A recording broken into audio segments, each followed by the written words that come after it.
I'm Hannah Johnson, 52, and I rose from a Navy kid with something to prove to the first woman to command the United States Pacific Fleet.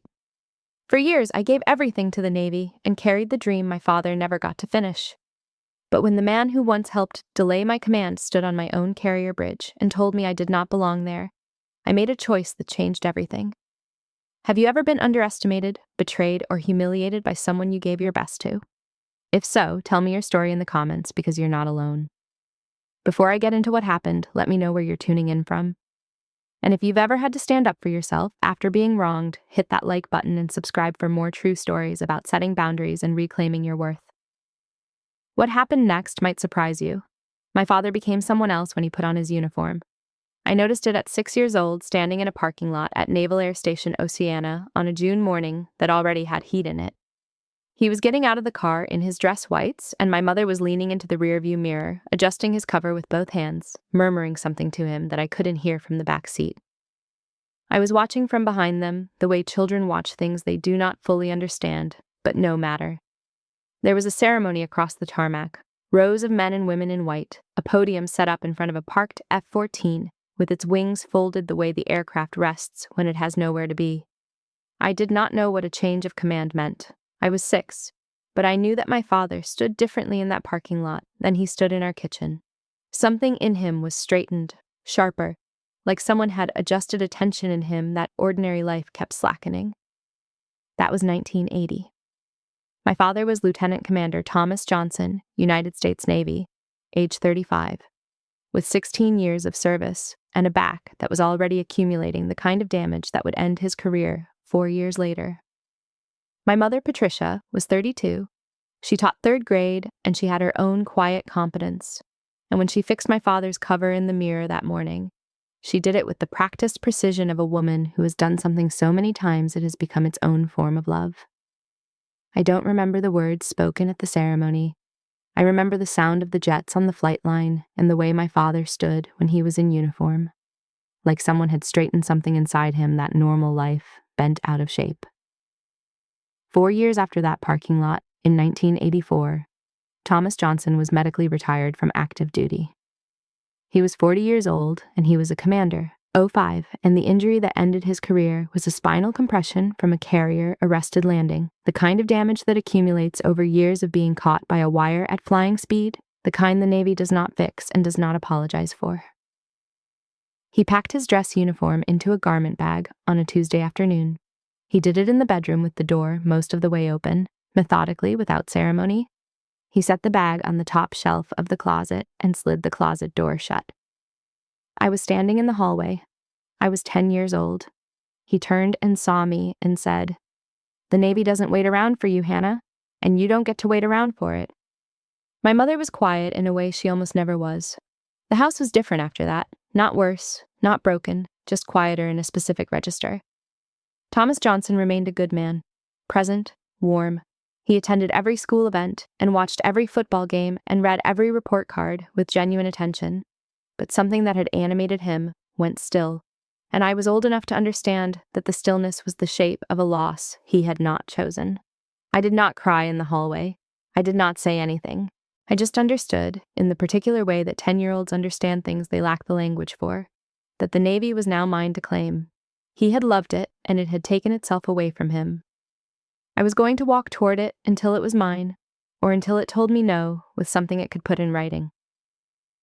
8 years later, in June of 1992, I arrived at the United States Naval Academy in Annapolis, Maryland, at 18 years old, with everything I owned in 2 bags and a clarity of purpose that Plebe Summer immediately set about dismantling. That is what Plebe Summer is designed to do: take a person apart, reassemble them in a shape the institution recognizes, and see whether what comes out the other side is stronger than what went in.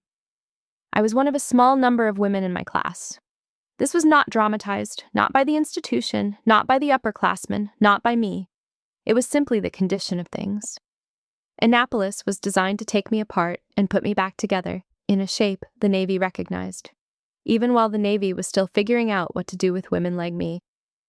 I excelled in academics. I enrolled in every aviation elective available. I ran my fitness tests as if the scores were career records, because I understood already that they would be.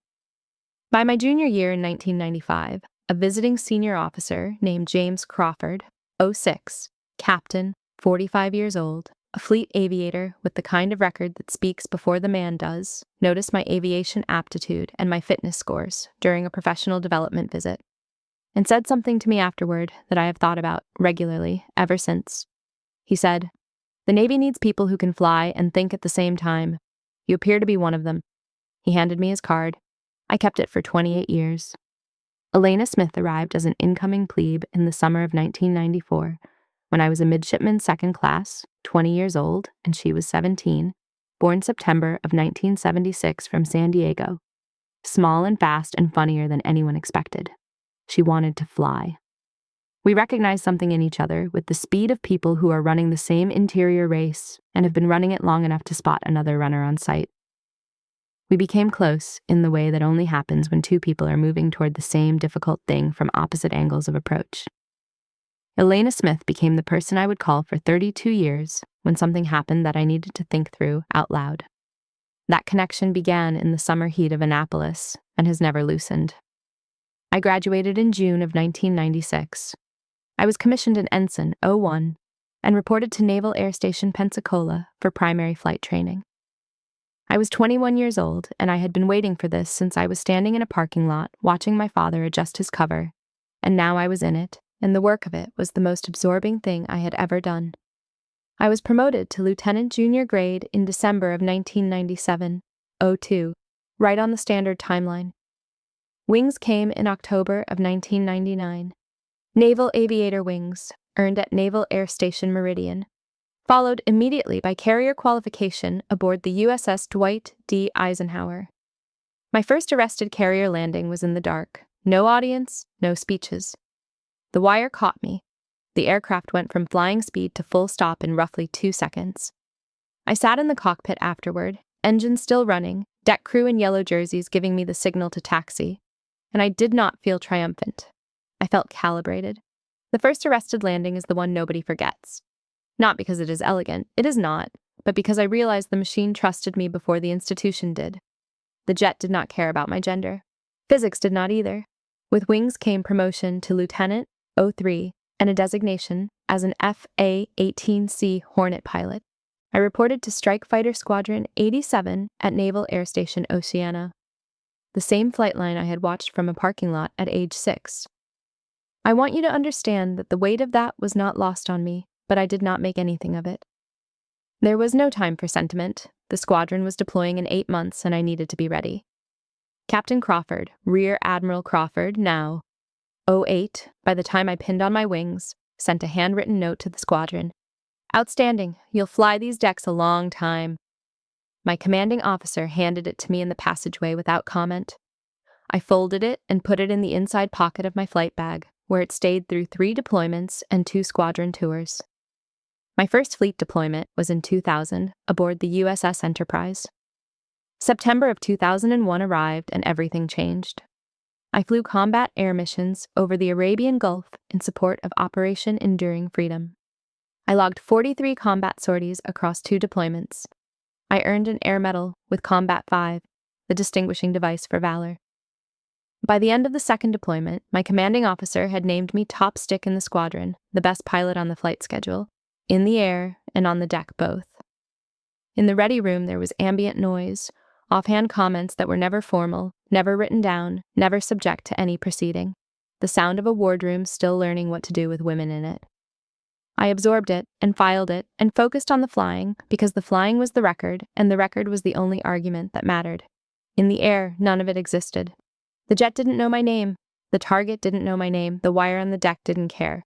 I logged 43 sorties in 2 deployments, and I was the best stick in that squadron, and I want you to understand. I knew it. My CO knew it, and on some level, so did every person who ever looked past me in a passageway. In August of 2003, I pinned on Lieutenant Commander, '04. I was 29. The promotion felt correct, the way the next step feels when I had been training for it without pause. I was selected for a department head tour as Operations Officer of Strike Fighter Squadron 143. Rear Admiral Crawford appeared in my professional orbit with the reliability of someone who has decided, without announcement, to be a fixed point. He mentored without managing and advised without directing, which is the rarest combination in any hierarchy, and the most valuable one. The garment bag sat on a shelf in Virginia Beach. I was somewhere over the Gulf in an FA-18, every instrument green, flying in the direction I had chosen at 10 years old, and I had no intention of stopping. In the spring of 2005, I traveled to Naval Air Station North Island in Coronado, California, for a Pacific Fleet Aviation Professional Development Conference. I was a lieutenant commander, 04, 30 years old, serving as operations officer at Strike Fighter Squadron 143. I had research on sortie generation rates I wanted to present to the right audience, and I had the data to support it. I was not in the habit of waiting for permission to bring a well-supported argument to a senior forum. Captain Owen Hollis was presenting at the conference. He was 06, 45 years old, at what I would come to understand as his institutional peak. Respected inside the old guard aviation community.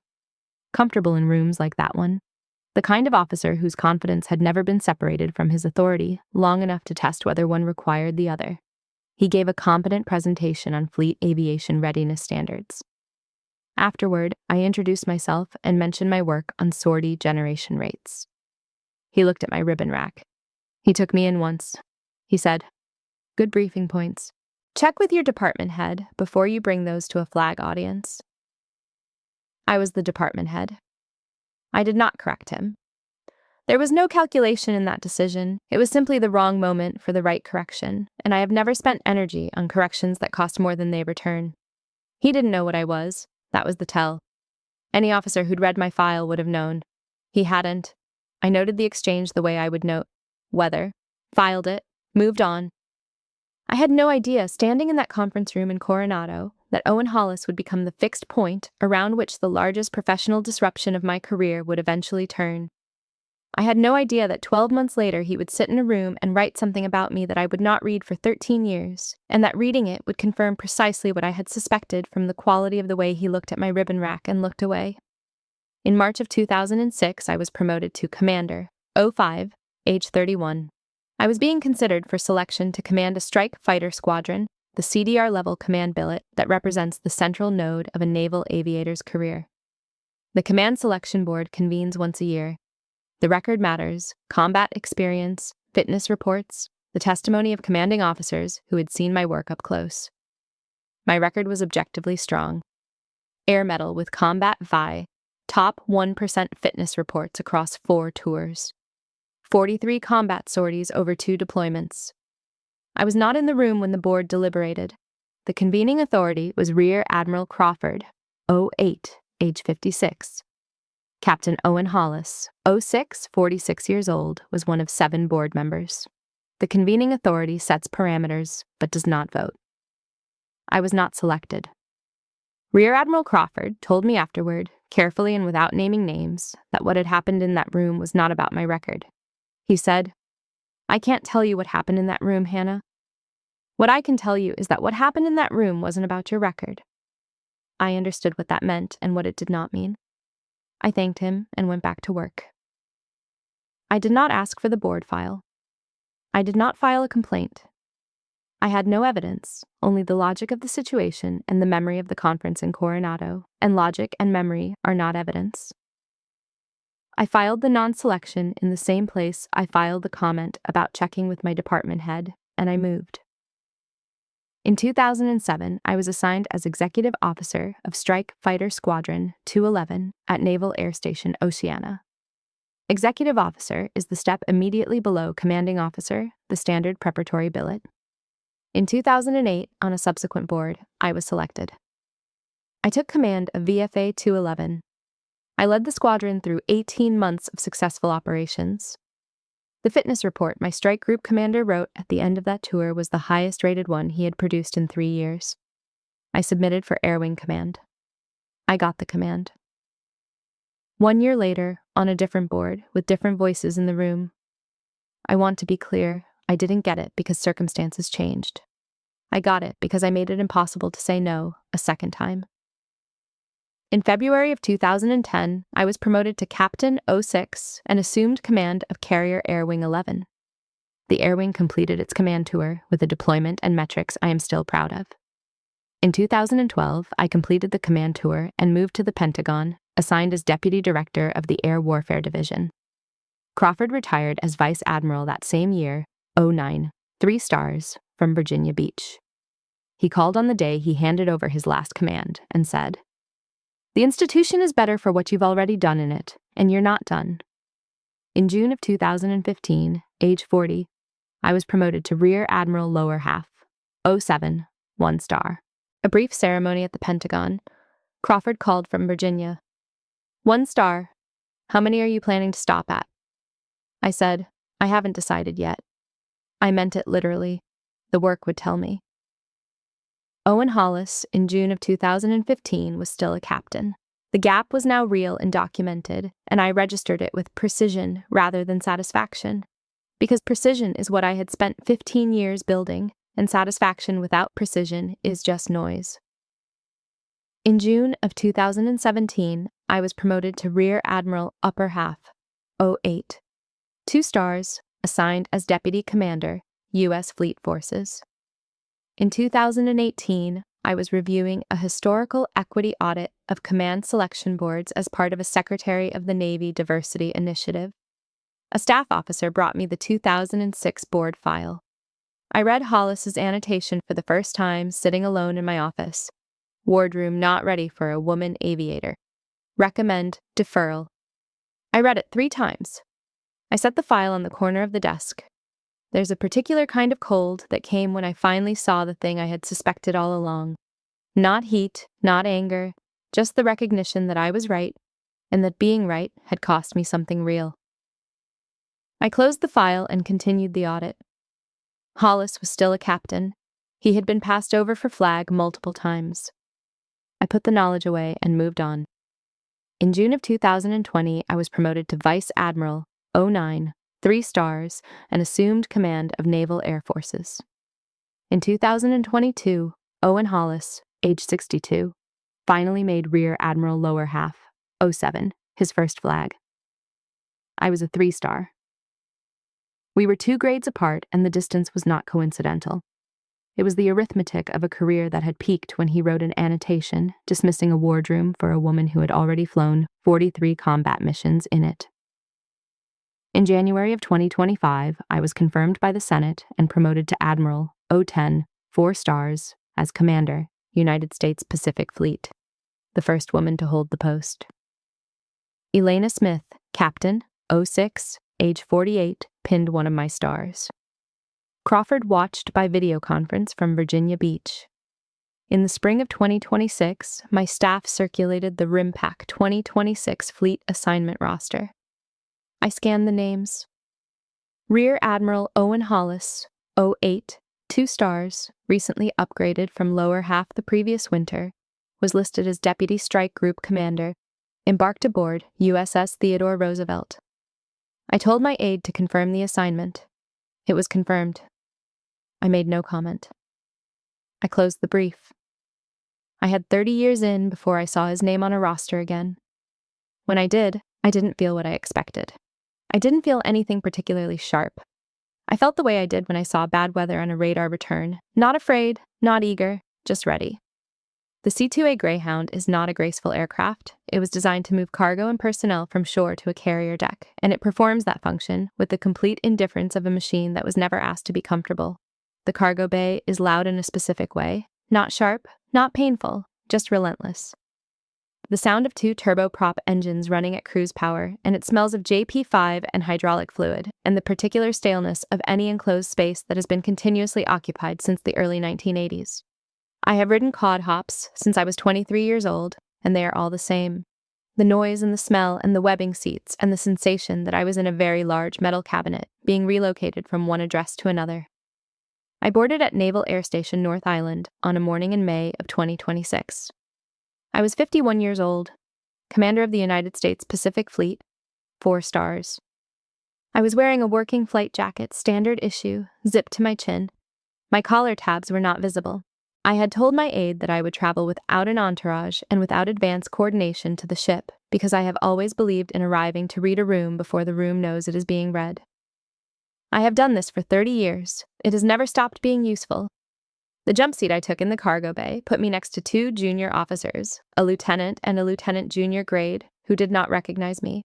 This was not surprising. Admirals in working flight jackets on sea-odd hops without aides are not a common occurrence in anyone's experience. The lieutenant, maybe 25 years old, offered me a piece of gum somewhere over the Pacific. I took it. We did not talk much. The noise made conversation impractical, and I did not volunteer information about who I was or why I was there. The cod trapped on the flight deck of the Theodore Roosevelt 40 minutes after wheels up from North Island.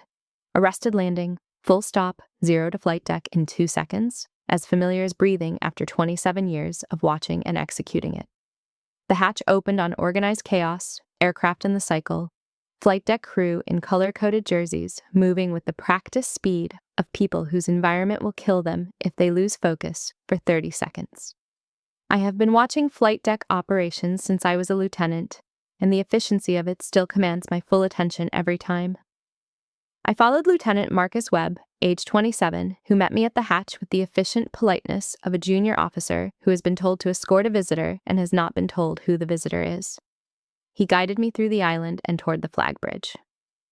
I followed him and said nothing, and noted everything: the crew's bearing, the readiness posture, the condition of the spaces we passed through. I had 10 minutes before the change of command brief was scheduled to begin.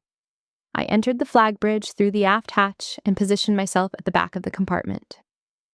The watch section was midway through a status read, surface picture, air picture, communications check, the standard sequence. Captain Richard Shaw, commanding officer of the Theodore Roosevelt, 06, 54 years old, was at the navigation console. He was a careful officer. His ship reflected it.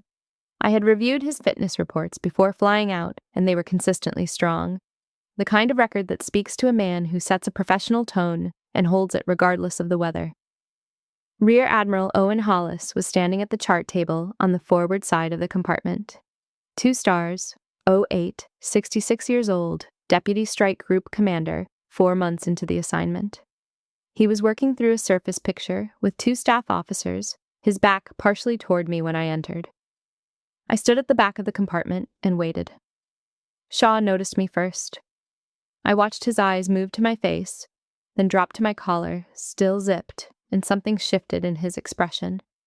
He was doing the math, and the math was not resolving. He went still. The watch section continued its read. Hollis turned from the chart table at a natural break in the brief.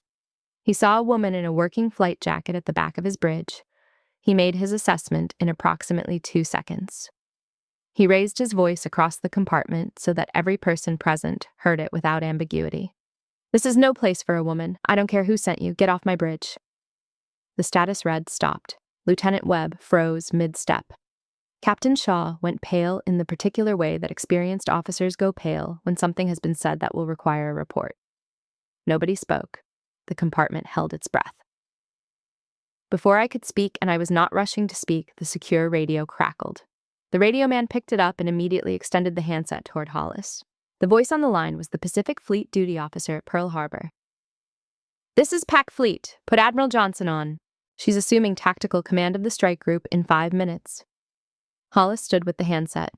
He looked at the woman at the back of his bridge. I reached up and unzipped the flight jacket. The 4 stars on my collar tabs were plainly visible under the bridge lighting. I crossed the compartment and took the handset from him.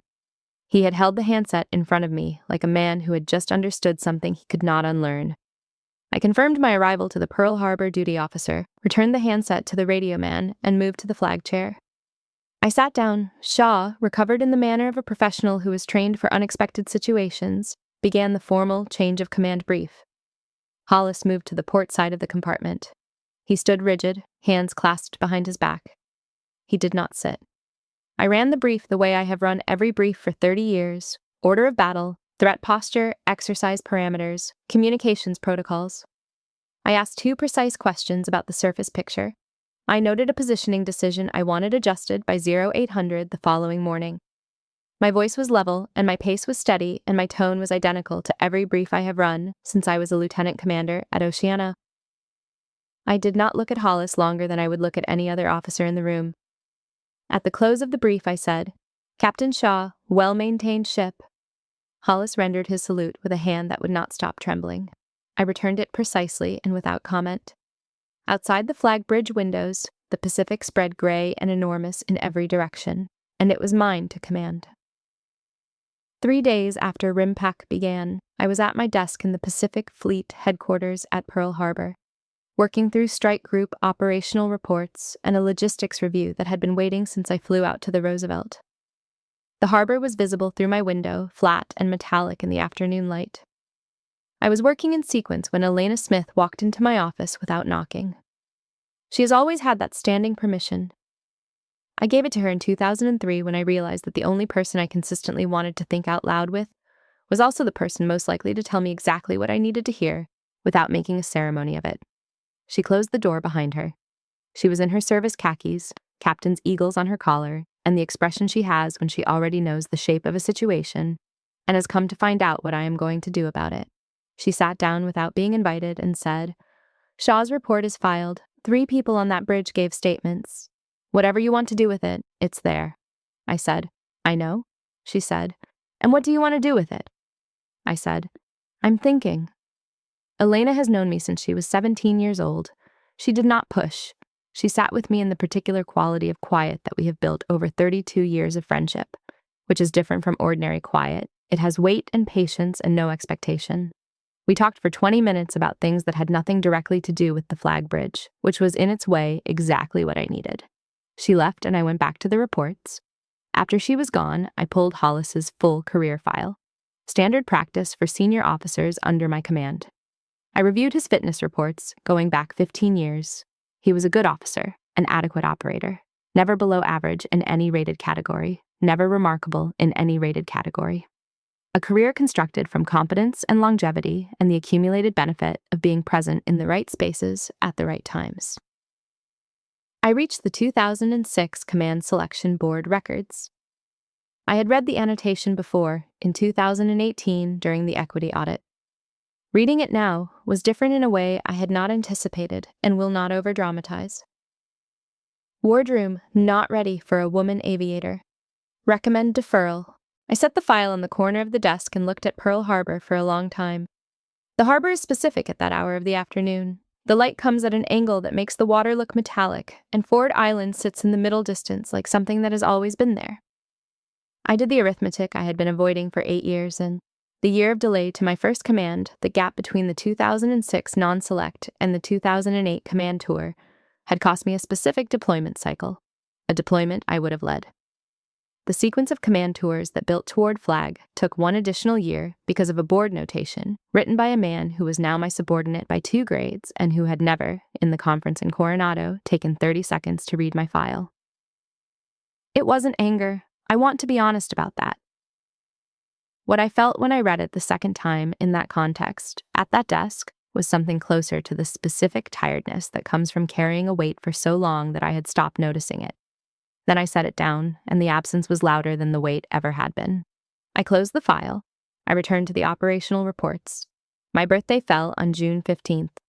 I turned 52, quietly, which is how I prefer it.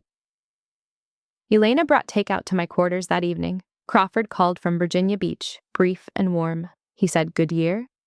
I said, "Getting there." He said that was probably the honest answer, and we talked about other things. My father called on a Sunday.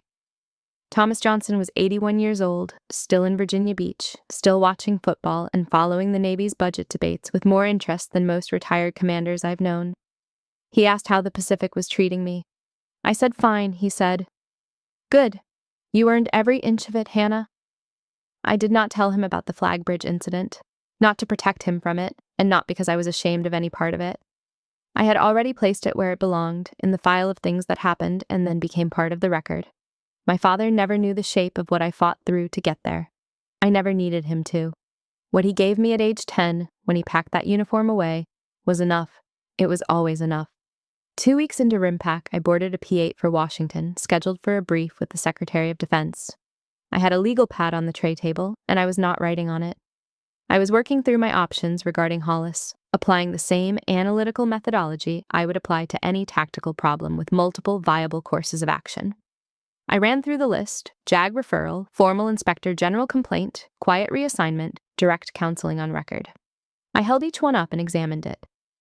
I eliminated them one by one, not because any of them were wrong instruments, but because I was asking a different question.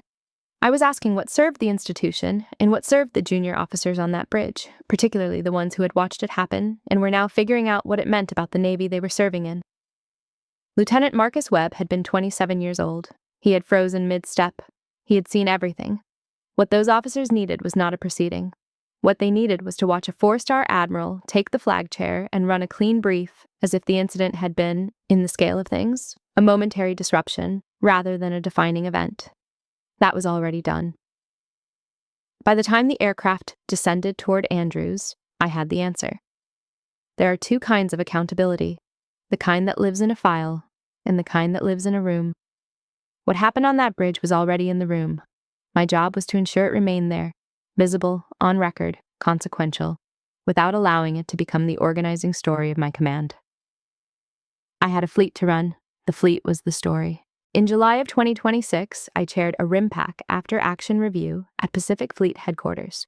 The conference room held 12 senior officers, 2 aides, and the particular tension that fills a room when everyone present knows one agenda item is carrying more weight than its title suggests.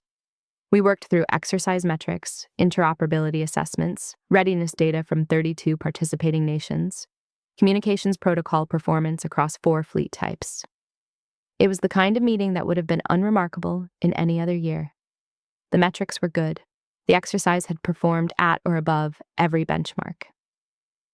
We had accomplished what RIMPAC is designed to accomplish, which is to take a complicated collection of naval forces from nations that do not always agree on anything and run them together until agreement becomes a reflex. It had worked. The record showed it. Near the end, I announced a command reorganization for the remainder of the exercise cycle. The carrier element previously assigned to the Deputy Strike Group staff was being returned to the Principal Strike Group commander's direct reporting chain. I presented this as an efficiency measure. It was technically an efficiency measure. There is a legitimate argument for tightening the reporting structure in the post-exercise period, and I had heard it from 2 of my own staff before I made the decision. The argument had merit independent of anything else. I answered 3 questions about it with precision and without elaboration. Nobody asked the obvious question. They didn't need to. They were senior officers who had been reading the situation since May, and they understood the language of command authority the way musicians understand key changes, not because anyone explained it, but because they have been inside the structure long enough to hear it. Hollis was not present at that meeting. He received the reorganization order by official message traffic in his quarters aboard the Roosevelt. I do not know exactly when he read it, but I know that he understood it, because Owen Hollis had been in the Navy long enough to understand precisely what a change in reporting chain means and does not mean. Command authority is not punishment, but it is always, in the hands of someone who understands it, precise. He requested a meeting in early August. I granted it and set a time for the following week. He arrived in his service dress blues, on time, and closed the door himself without being asked. He was 66 years old, and he had been a flag officer for 4 years, upgraded to the upper half 8 months before. He stood rather than sitting when he came in, and waited with his hands at his sides. I waved him to the chair. He sat. He had no notes and no aid. He began, as people often begin when they are working up to something uncomfortable, by talking around the perimeter of the subject, the weight of the RIMPAC cycle, operational tempo, the particular challenges of rotating staff in a large, multilateral exercise environment. I let him talk. I sat at my desk with my hands folded and I waited. He would find his way to the point or he would not, and the wait was not difficult for me. I have spent 30 years waiting out rooms. When he finally arrived, he said it without qualification. I was out of line on the bridge, Admiral. What I said had no place there. He looked directly at me when he said it. He did not offer an explanation, and he did not look away. I held his gaze for a moment. Yes, I said. You were. A silence settled in the office. The harbor was visible through the window, the afternoon light falling on the water at the angle it takes in early August, flat and direct, no shadows. I let the silence be what it was. I was not making him uncomfortable. I was simply present with the exchange, which was the minimum it required. "Is there anything else, Admiral Hollis?" He said there was not. He stood, came to attention with the correctness of a man who has rendered thousands of salutes, and left. He said it plainly, and he meant it plainly, and I gave him the only answer that was true. There was nothing else to say. Some things don't need a longer response, and adding language to fill the space would have diminished what he'd done. I gave him the short answer, and I meant every syllable of it. 3 weeks later, a SECNAV staff official contacted my office informally, not through official channels, asking about the operational atmosphere in the RIMPAC strike group. Shaw's after-action report had moved through the usual readers and had reached flag-level attention in Washington. These things travel through the institution, on their own timeline, and by their own routes. I took the call. I said the strike group was professionally managed and that I had no formal concerns to report. I answered 3 follow-up questions with identical economy and precision. When I hung up, I understood that the incident had arrived in Washington without my carrying it there. I did not need to carry the story to Washington. The story had already walked there on its own, the way records do in organizations that run on documentation. All I needed to do was not get in its way.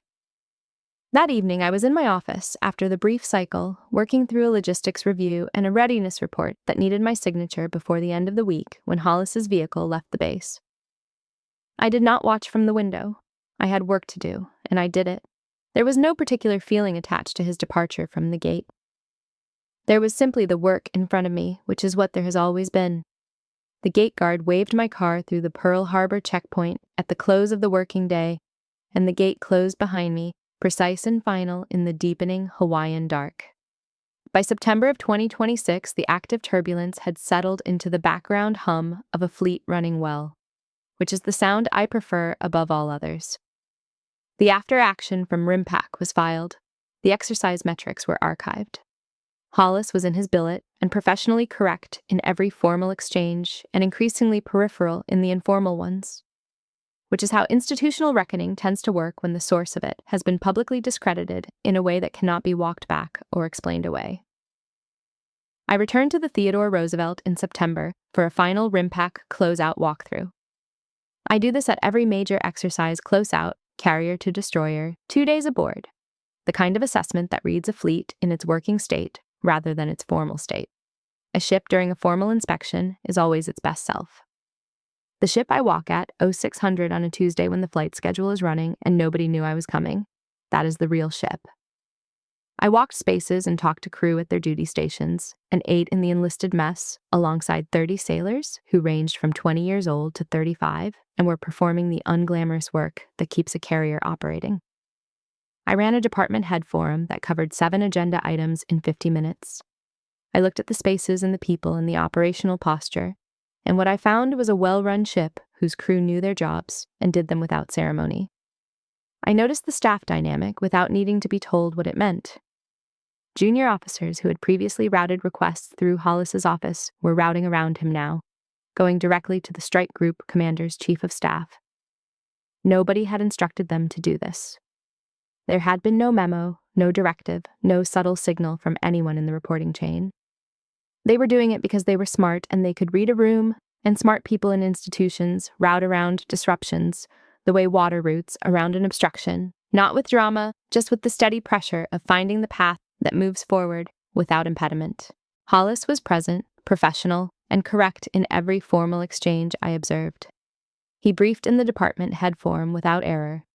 His uniform was correct, his paperwork was current. He was, by every formal metric, an officer doing his job. He was also alone in a way he had not been 4 months earlier, and the aloneness was institutional rather than personal.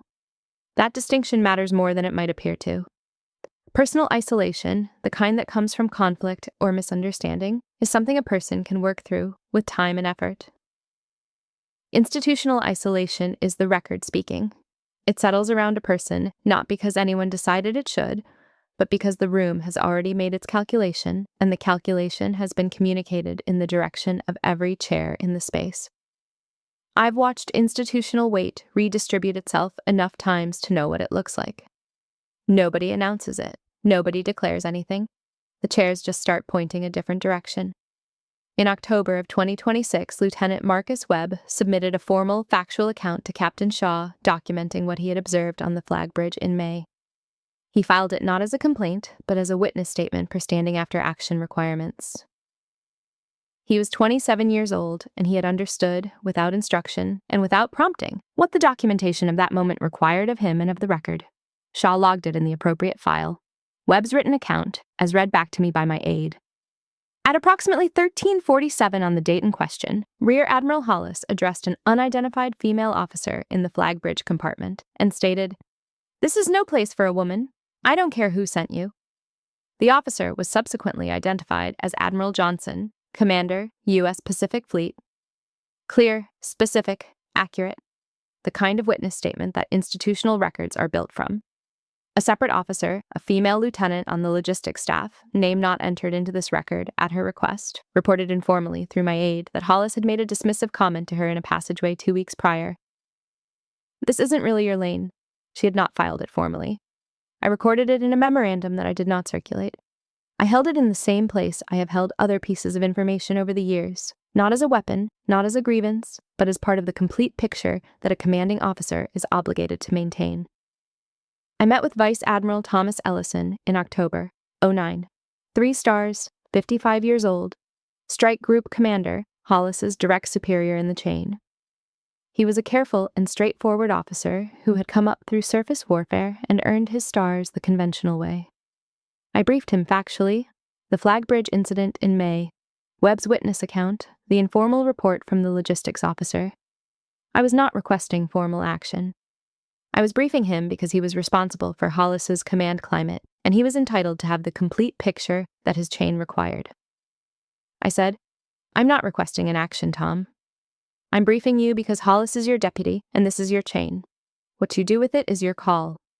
He said, "Understood. Thank you for bringing it to me directly." That was the correct transaction. I returned to running the Pacific Fleet. That month, I took a quiet inventory of the landscape around me. The officers, who were 30, 32, 35 years old, male and female, for whom none of what had happened on that flag bridge required explanation. They had not wondered why a woman was on the flag bridge of a U.S. Navy aircraft carrier in 2026. The idea had not occurred to them as a question. They had been shocked because of what he said, not because they found anything familiar in the sentiment behind it. The junior officers on that bridge in May, they were 27, 29, 32 years old. They were shocked because he said it, not because they agreed with him. That's not nothing.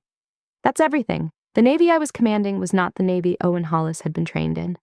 That change was real and substantial, and I had not built it alone. I was part of what built it. So was Elena. So was every woman who had ever refused to leave a room she was entitled to occupy. I stood on the flight deck of the Roosevelt as the strike group made port, the afternoon sun catching the 4 stars on my collar for a moment, and I turned back toward my fleet and the work waiting there. Owen Hollis submitted his retirement papers in late October of 2026. 3 days before he submitted them, a handwritten note arrived at my office through my aide, delivered by hand from his temporary quarters on the base. It said only, "I would appreciate 10 minutes before I submit my paperwork. Hollis." I granted the meeting and set the time for the following morning. He arrived in his service dress blues, on time, and closed the door behind him without being asked. He was 66 years old, and he had been in the Navy for 40 years, and the quality of his bearing had changed since August. Not broken, he was not a broken man, and I want to be careful to say that accurately, because accuracy matters here as much as it has mattered anywhere in this account. He was not diminished. He was settled in a way he had not been before. The surface authority that had animated him in conference rooms and on flag bridges, the confidence that had never been tested against someone in a position to answer it on equal or superior ground, had been tested and had been found wanting, and something in his bearing reflected that reckoning. He sat in the chair this time without waiting to be waved to it. He took a breath. He said, without preamble, without any of the oblique approach he had used in August, that he had been thinking about the flag bridge since May. That he had been thinking about what he said and what it represented. That what it represented was a judgment he had carried for 40 years that had no place in this Navy and never had. What I said on that bridge, I want to be clear that I understood it was wrong. Not just in that moment, I mean the thinking that produced it. I've been in this Navy for 40 years, and I brought something into that room that should have been left outside the door in 1985. That's what I came to say. He did not look away. He did not offer an explanation or a mitigating context. He did not ask for a response or for absolution or for any particular reaction. He said it plainly, the way a person says something when they have decided that saying it is what integrity requires, regardless of how it lands. I listened without interrupting. When he finished, I was quiet for a moment. I was not making him wait as a form of discipline. I was simply present with what he had said, which was the minimum courtesy it deserved. He said it with his eyes open and his voice steady, and he didn't walk any of it back. In 40 years, that may have been the most professionally courageous thing Owen Hollis ever did. I am aware of the irony in saying that the most courageous act in a 40-year career that included combat deployments and flag command was a 10-minute meeting in a harbor office where he said the thing he should have said before writing a board annotation in 2006. The irony does not diminish the act. It just gives it its proper context. I said, "Thank you for saying it." He nodded once. He stood. He came to attention with the correctness of a man who has rendered the gesture thousands of times. He left. After he was gone, I sat at my desk for a moment and did not do anything in particular, which is rare for me and which I allowed without guilt. Then I read the surface picture brief that had been waiting when he arrived. I moved to the duty folder. I kept working. Hollis's retirement package arrived 3 days later by official traffic. I reviewed it that afternoon in sequence with the other items on my desk: 40 years of service, precise service dates, deployment records going back to the mid-1980s, final performance review signed by Vice Admiral Ellison, separation documentation in good order. Everything was accurate and in sequence. I approved it without comment. The paperwork took me 11 minutes to review and 3 seconds to sign. The 40 years it represented took considerably longer. In November, I signed his retirement commendation, a formal letter of recognition for 40 years of service to the United States Navy. Standard protocol required for every retiring officer, regardless of the circumstances of the retirement. I read it once. It was accurate in every particular: 40 years of service, multiple combat deployments across 3 decades, flag service in 2 billets with documented operational contributions. Nothing in it was false, and nothing was inflated beyond what the record supported.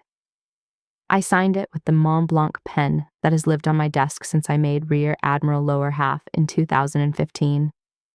I did not make a ceremony of it. I did not tell anyone what pen I used. The significance was entirely interior, which is exactly where it belonged. It was a private reckoning between me and the record, and it did not require an audience. The package went to Navy Personnel Command. I moved to the next file on my desk. That evening, I called Elena. Not to debrief, I was genuinely past debriefing, which was itself a kind of signal. Just to talk, the way we have been talking since she was a plebe and I was a 2-stripe midshipman in the same hallway. She told me she was nervous about the upcoming flag screening board. She was being considered for Rear Admiral lower half. I could not discuss specifics with her, given my position on the convening authority panel. That was a bright line I had no intention of crossing, but I could listen, and I did. Elena's nervousness is precise and well-founded. She is not afraid of outcomes she cannot control. She is afraid of the gap between how hard she has worked and whether the people in the room will be able to see it clearly and weigh it fairly. That is not an irrational fear. That is an informed one. I know that fear at a depth that requires no explanation. At the end of the call, she asked, "How do you feel, now that it's in?" I thought about it honestly before I answered. I did not reach for the composed version. Like I can breathe without doing the math first. She was quiet for a moment, and then she said that was good and that she was glad, and we talked about other things until the harbor had gone completely dark outside my window and the lights on the water were the only reference points left. By late November of 2026, the year had quieted. Hollis was processing out through Navy Personnel Command. The fleet was running well, readiness numbers high, exercise close-out reports filed, the interoperability metrics from RIMPAC archived and available for the next cycle's planning. The surface picture briefs that came to my desk each morning were current and accurate and concerned themselves entirely with the present condition of things, which is what they are supposed to do, and which felt, after the year I had just come through, like a specific and welcome kind of relief. I stayed in my office after the brief cycle one evening in late November, reviewing the year's operational record alone. Every major exercise metric was where I wanted it. Fleet readiness was high across every category the metrics track. The junior officers who had been on the flag bridge in May were in their billets, doing their jobs, building their records. I looked out the window at Pearl Harbor in the dark. The lights on the water, Ford Island in the middle distance, the kind of view that becomes my internal compass after enough years of standing in front of it. I thought about the woman who had sat in her car outside the Officers Club in Virginia Beach in 2006 after watching a less qualified colleague receive command orders that the record said should have gone to her. I did not feel sorry for that woman. I did not feel pity for the year she lost or the deployment she didn't lead. I felt the distance between that parking lot and this window with a precision I could not have named then and can name clearly now. 20 years, every inch of it built rather than given, and the building was the point. I've never been sentimental about the past, but I have become, in the last year, more exact about it. There's a difference. Sentiment rounds things off. Exactness keeps them sharp, and sometimes sharp was what I needed to understand what actually happened. In December, James Crawford and I had our scheduled personal call. He was 76 years old on the screen, and he looked it. The years were in his face and in the way he moved, but his thinking was as fast as it had been in 2004 when he was making time in his schedule to mentor a lieutenant commander he thought was worth the investment. He had heard about the RIMPAC incident through the Retired Flag Network, which moves information faster and more completely than any official channel the Navy has ever constructed. He did not ask me to confirm details or provide the version I would have put in an official record. He said, "You handled it the way I always thought you would." I asked him what he meant by that.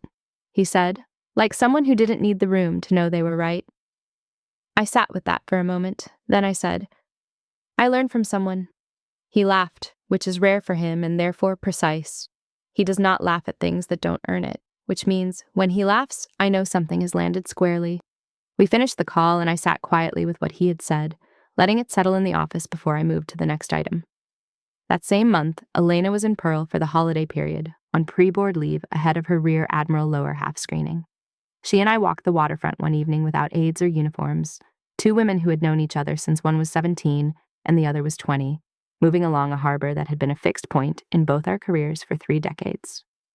The evening was cool by Hawaiian standards, and the harbor was flat, and the lights from Ford Island were reflecting cleanly on the water.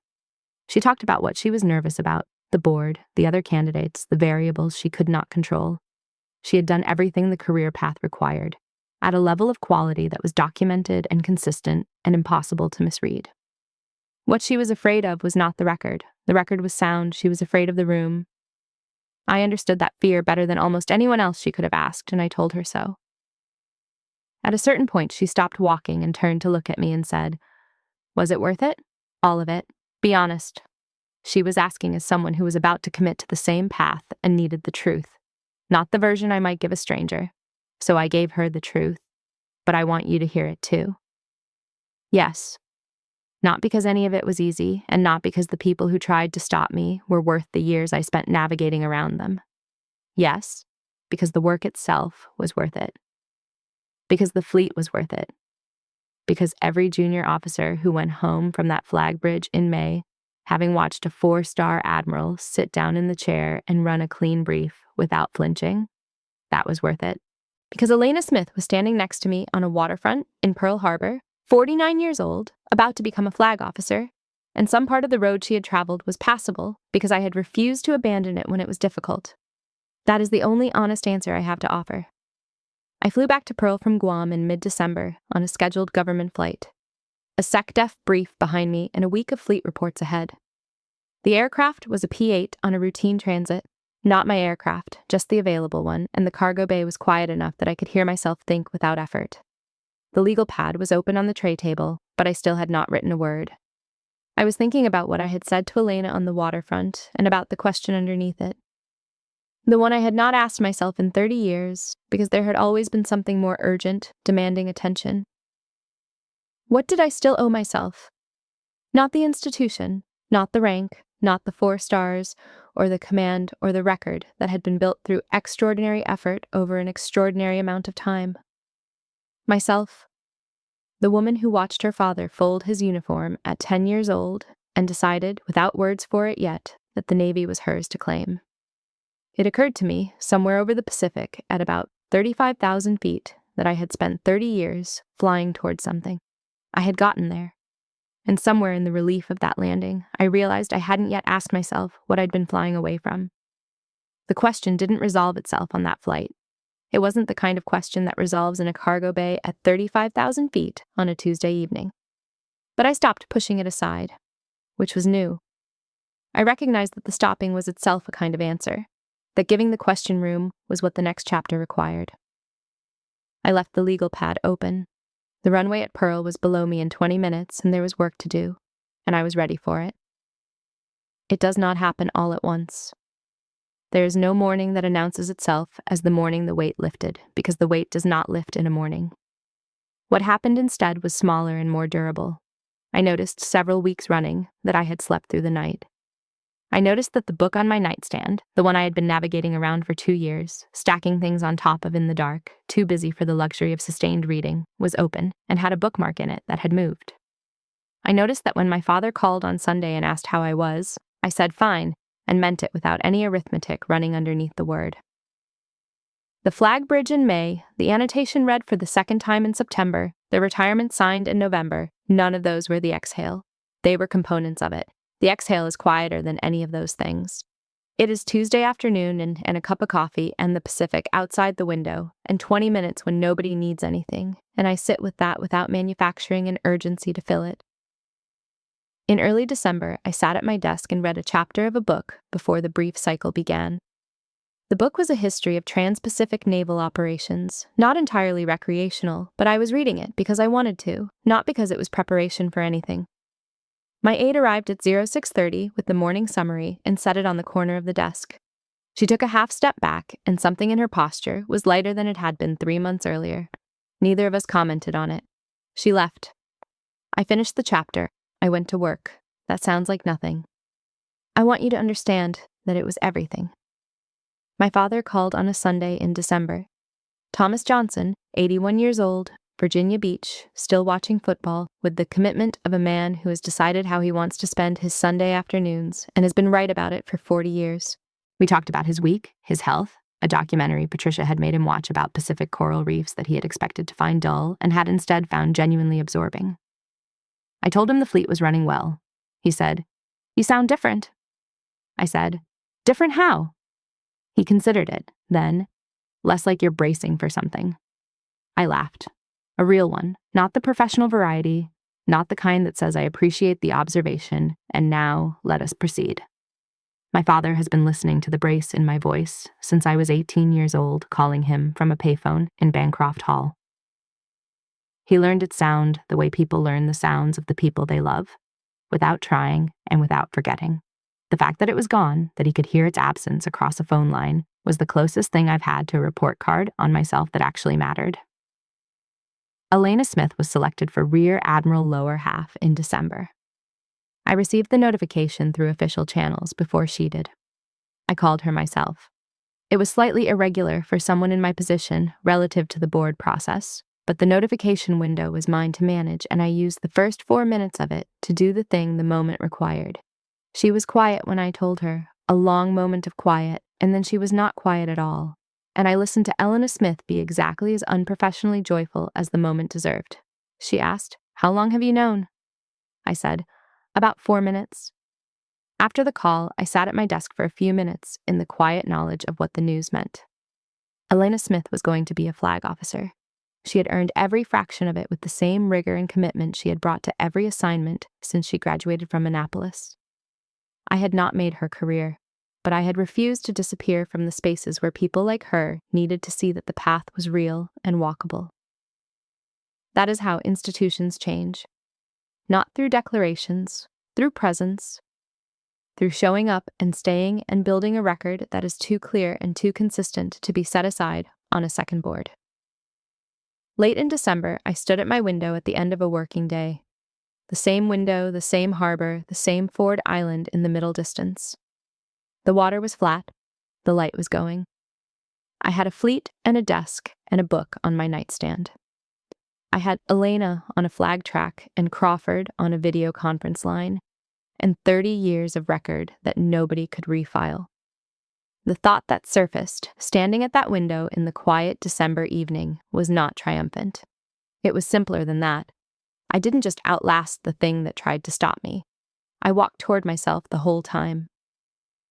Here's the thing I need you to hear. The flag bridge was not the point. The commendation letter was not the point. What he said and what he did and what it cost me, none of that was the point. The point is this. I knew what I was.